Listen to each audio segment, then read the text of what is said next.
द्रव्य यज्ञ तप यज्ञ यज्ञास्तथा परे स्वाध्याय ज्ञान यज्ञ से संसिद्धा। हम यज्ञ के प्रकार पर हम लोग चर्चा कर रहे हैं। भगवान समझा रहे हैं हम लोग को। यज्ञ का मतलब सिर्फ वही नहीं होता है जहाँ खूब मंत्रोच्चारण हो रहा है, हजारों ब्राह्मण है, जहाँ पे खूब घी जल रहा, हवन हो रहा है। नहीं, हम लोग अभी यज्ञ के प्रकार में पहला सुने, अपने आप को ब्रह्म मानते हुए जो कर रहे हैं सब कुछ ब्रह्म ही है। फिर भगवान ने इंद्रिय संयम को भी यज्ञ का प्रकार बताया। फिर विषयों से प्रभावित नहीं होना, यह भी यज्ञ है। मैं से नहीं आत्मा हो, इस ज्ञान को अनुभव करना, यह भी यज्ञ है।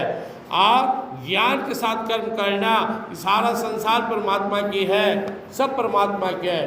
अच्छाई सच्चाई और प्रेम के रास्ते पे चलते हुए संसार में जीना, यह भी यज्ञ है। इस श्लोक में भगवान अन्य कई प्रकार के यज्ञ का वर्णन करें। द्रव्य यज्ञ, किसी को सांसारिक वस्तु से मदद करना। इसके पहले के यज्ञ में हम स्वयं शामिल हो रहे थे, खुद ही नियम संयम प्रेम हवन। लेकिन हमारे पास समय नहीं है या हमें सामर्थ्य नहीं है कि हम खुद इतना कर सकें, तो हमारे पास जो परमात्मा ने दिया है उस वस्तु से किसी को सहयोग करना भी यज्ञ है। कोई भूखा है, अन्न दान कर दिए, किसी को वस्त्र दान दे दिए, ज़रूरतमंद को मदद कर दी उसके ज़रूरी सामान से। तो वस्तु के द्वारा, धन के द्वारा सहयोग करना भी यज्ञ है। तब यज्ञ कष्ट हो रहा हो, जैसे बहुत सारे लोग बहुत देर से यहाँ बैठे हुए हैं, कष्ट हो रहा होगा, फिर भी मन मार के बैठना, ये बहुत बड़ी तपस्या है। 4 बजे आँख नहीं खुल रहा है, सोने का मन कर रहा है, फिर भी उठकर भगवान का ध्यान भजन कीर्तन यज्ञ है। सोकर स्नान करना, भगवान को एक लोटा जल देना, यह भी यज्ञ है। पठन पाठन करना, गीता पढ़ना, अपने को कंट्रोल करना, सब चीज़ नहीं खाना, सब चीज़ नहीं बोलना सुनना। तो कष्ट हो, लेकिन अपना स्वकर्म और स्वधर्म के लिए हम उसे सह लें, यह भी तप है। योग यज्ञ, सुबह सुबह योग ध्यान करना भी यज्ञ ही है। जो लोग योग ध्यान करते हैं यज्ञ करते हैं। ये याद रखना है, योग में केवल आसन प्राणायाम नहीं है, 8 अंग उसका यम नियम आसन प्राणायाम प्रत्याहार धारणा ध्यान और समाधि, इससे अपने जीवन में समाहित करना, यह भी यज्ञ है। इसके अलावा करें स्वाध्याय, गीता रामायण पढ़ना, पाठ करना, मंत्र जपना, आत्मचिंतन करना, अपने आप को देखना, क्या कमी मुझ में, इसको दूर करना, अपने गुण को बढ़ाना, यह भी यज्ञ है।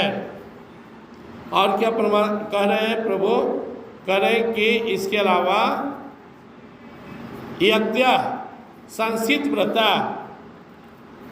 जो छोटे मोटे व्रत हैं, कोई व्यक्ति सुबह उठकर बड़ों को प्रणाम करता है, तुलसी सेवा करता है, मंदिर में जाकर साफ सफाई करता है, और कुछ कुछ काम ऐसा करता है कि यार इस तरह का व्रत, सब चीज़ नहीं खाता है, संयम से रहता है, रविवार को छोड़ दिया है कि नमक नहीं खाएंगे, या 2 घंटा जाप करेंगे, भजन करेंगे। तो हमारे जीवन में जो छोटे मोटे व्रत हैं उसका पालन करना भी यज्ञ का ही स्वरूप है। और संसित व्रता, संसित व्रता का अर्थ हुआ कि कष्ट सहकर भी उसको पूरा करना। यज्ञ जो निरंतर लगा हुआ है परमात्मा को प्राप्ति में, तो यज्ञ के अंतर्गत ये सभी आता है। और अंत में प्रभु कह रहे, अपाणे जो वति प्राण प्राणपाणम तथा परे प्राण प्राण गति रुद्ध्वा प्राणायाम परायण अप्रेनियताहारा प्राण प्राण से जोवती सर्वयप्यते यज्ञविदो यज्ञछपित कल्मषा। ये जो प्राण जा रहा है, प्राण वायु, हम श्वास लेते हैं, इसे प्राण वायु बोलते हैं, श्वास छोड़ते इसको अपान बोलते हैं। तो हम अपने प्राण वायु को अपान में हवन, अपान वायु को प्राण में हवन करना, यह भी यज्ञ है, टेक्निक है। इसको आया प्राणायाम द्वारा अपने प्राण को अपने बस में करना। ये तभी होगा संभव जब हम नियत आहारा शुद्ध भोजन लें और निरंतर इसको सफल करने के लिए लगे रहें। प्राणापान से जुहवती, भगवान यहाँ बोल रहे हैं, एक शब्द का है, प्राणों का प्राणों में हवन। पहले बोले प्राण वायु का अपान वायु में, अपान वायु का प्राण वायु में हवन, फिर प्राणों का प्राण में हवन। ये सब यज्ञ जानने वाले लोग हैं। सबसे इसका सिंपल मेथड क्या है, आप जब भी सांस ले तो वो अनुभव कीजिए, श्वास में वो छोड़ने में माँ माँ, फिर सांस ले रहे ओ, फिर छोड़े माँ, हर सांस में अनुभव कीजिए। बहुत बड़ा यज्ञ है, सबसे सुपर प्राणायाम है, और हर व्यक्ति के श्वास में वो मूव हो रहा है, बस इसे अनुभव करना है। और अगर हम इसे अनुभव कर ले तो हमारा यज्ञ पूरा हो जाएगा। यज्ञ मृतभुजो यान्ति ब्रह्म सनातनम नाम लोकस्ते यज्ञ से कुतन्य कुरुसतम। जो व्यक्ति यज्ञ करके उसका परिणाम रूपी अमृत का सेवन करता है, परमात्मा को प्राप्त करता है। और जिस व्यक्ति में कुछ भी गुण नहीं है, नाम लोकस्तज्ञस्य, वही दुनिया में भी दुखी है, यहाँ भी शांति नहीं है। जो न सत्संग जाता है, न भजन करता है, न पूजा करता है, न पाठ करता है, न जीवन में शुद्धता है, न पवित्रता है, कुछ भी उसके कोई नियम व्रत नहीं है, उस व्यक्ति के लिए भगवान ने कहा नायम लोको यज्ञ से तोड़े कुरुसतम। यहाँ भी उसका जीवन पशुवत है, दुखी, निराश, हताश, शांत। और वहाँ का तो कल्पना ही नहीं करें कि वहाँ हम उस लोक में सुख पाएंगे। एवं बहुविधायक या विद्या ब्रह्मों के कर्म जान सर्वाण ज्ञात्वा विमोक्ष से। इस तरह बहुत से यज्ञ का वर्णन हमारे वेदों में आया है। लेकिन भगवान कहते हैं ये सब जो है यज्ञ कर्मजन्य है, इसको जानकर तो कर्म बंधन से मुक्त हो जाएगा। इसका बहुत गूढ़ार्थ भाव है, यह धीरे धीरे केवल समझ में आ जाएगा कि जो भी हम कर रहे हैं उनकी कृपा से, उनकी शक्ति से। हम लोग क्या एक मशीन है, जैसे पंखा चल रहा है, बल्ब जल रहा है, इसके पीछे क्या काम कर रहा है, ऊर्जा, करंट।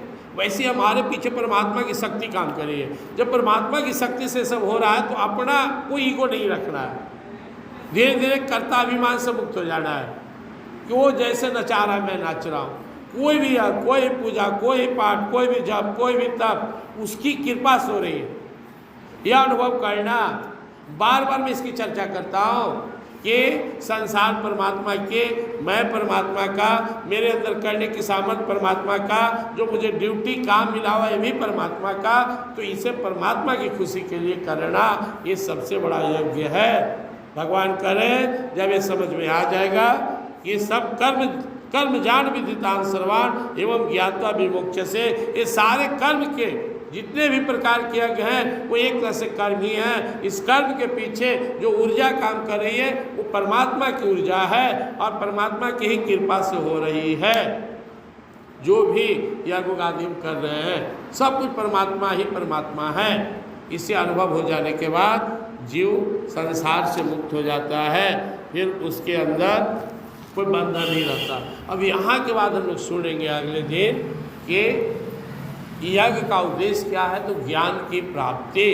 जितने भी तरह के यज्ञ हैं, जितने भी तरह के कर्म हैं, ये तभी तक हमको करने की आवश्यकता है जब तक हमें ज्ञान न हो जाए। जब हमें ज्ञान की अनुभूति हो जाएगी, ये सब परमात्मा के ही द्वारा हो रहा है, तो फिर आप खाली आनंद में रहिए, आप मुक्त हो जाइएगा।